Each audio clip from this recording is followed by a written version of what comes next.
Olá pessoal, na aula de hoje vamos falar sobre as funções vegetativas dos seres vivos.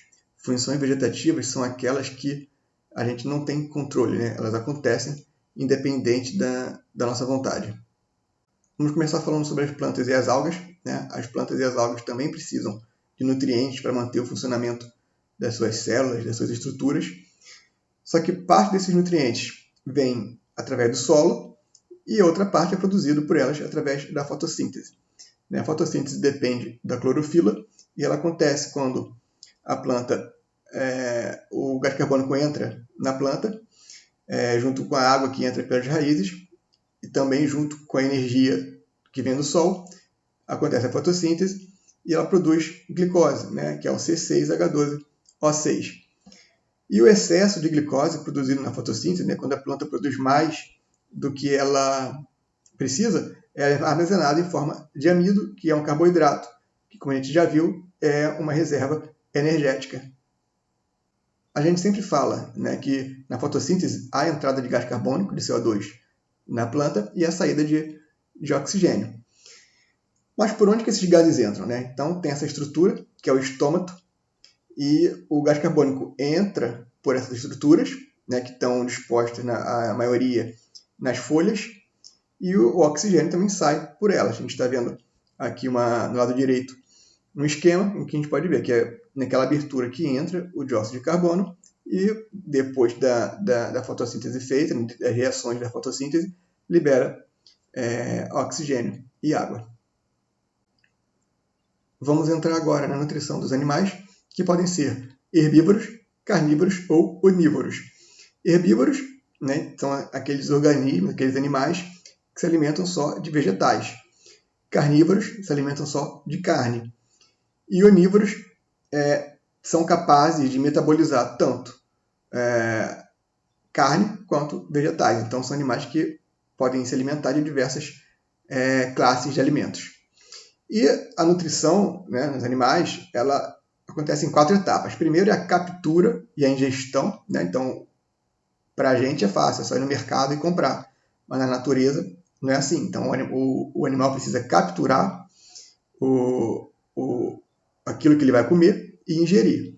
Depois da digestão, né, a gente vai digerir aquilo, vai absorver os nutrientes daquele alimento e vai acontecer a egestão, que é quando tudo aquilo que não foi absorvido pelo corpo vai ser eliminado. Os animais estão adaptados em relação ao meio que eles vivem e ao tipo de comida, né, de alimento que eles consomem. Então, o hábito alimentar ele determina a estrutura especializada na captura de alimentos. A gente pode ver aqui um cavalo, né, na foto de baixo. Como o cavalo é herbívoro, os dentes dele, né, são mais especializados para cortar a grama. Então, você tem ali incisivos mais desenvolvidos para cortar a grama e molares para macerar essa grama, esse vegetal. E no caso do leão, ele tem lá os caninos, feitos para rasgar a presa. Depois, os incisivos vão cortar e os molares vão ajudar a mastigar. Os atos de capturar, cortar, rasgar e amassar os alimentos são atos físicos, né? São atos mecânicos, então não tem nenhuma química, não tem nenhuma reação química envolvida nesses atos.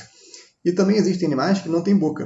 Né? A gente pode ver aqui ao lado uma esponja, o esquema de uma esponja, onde a captura de alimentos é feita por algumas estruturas especializadas para esse fim, que são os coanócitos.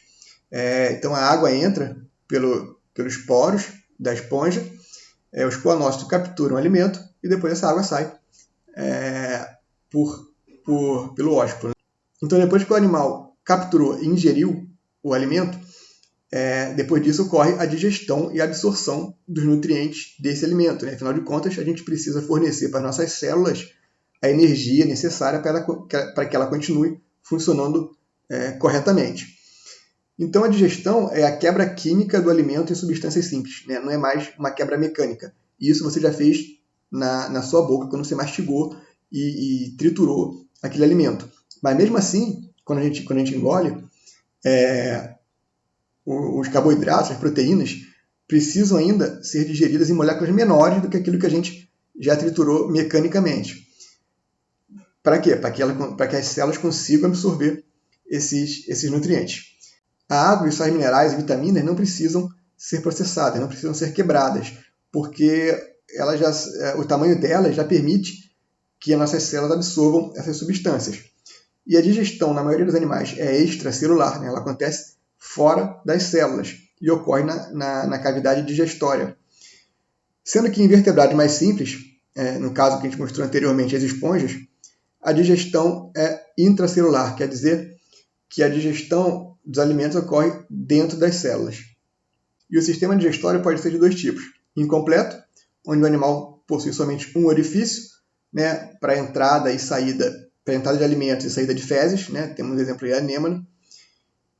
E pode ser completo, que possui dois orifícios, né, a boca, a entrada de alimento, e o ânus, para a saída das fezes. E o sistema digestório é composto de boca, faringe, esôfago, estômago, intestino e ânus. A digestão dos mamíferos herbívoros acontece de forma diferente. As células dos vegetais elas possuem parede celular, e a parede celular é composta de celulose, que é de difícil digestão. Só que os mamíferos herbívoros eles possuem formas de quebrar as moléculas de celulose. O intestino é mais longo que o dos carnívoros, com micro-organismos que atuam na digestão da celulose. E o estômago dos ruminantes é dividido em 4 câmaras: rumen, retículo, omaso e abomaso. E a ruminação significa que existe dois ciclos de mastigação. Então a gente pode ver na foto ali uma vaca comendo a grama, né? Não sei se dá para ver, mas tem a setinha verde. Quando ela engole aquela grama, passa pelo esôfago, vai até o rumen. Depois do rumen, ela vai para o retículo. Do retículo, retorna para a boca, né? Aquilo que a vaca engoliu é regurgitado, volta para a boca dela, ela mastiga mais.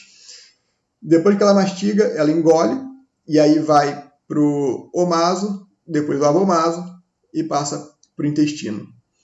As aves também apresentam algumas regiões especializadas no tubo digestório, né, como o papo, que é a dilatação do esôfago e umedece o alimento. O proventrículo, que é a câmara onde o alimento é misturado com enzimas digestivas, e a moela, que tritura o alimento. Também na moela podem conter algumas pedrinhas que as aves engolem, que ajudam também na trituração do alimento. A egestão é a eliminação de parte dos nutrientes que não foram assimilados pelos organismos. Essa eliminação é feita na forma de fezes. E as fezes, em alguns peixes, nos anfíbios e répteis e aves, saem pela cloaca, junto com a urina.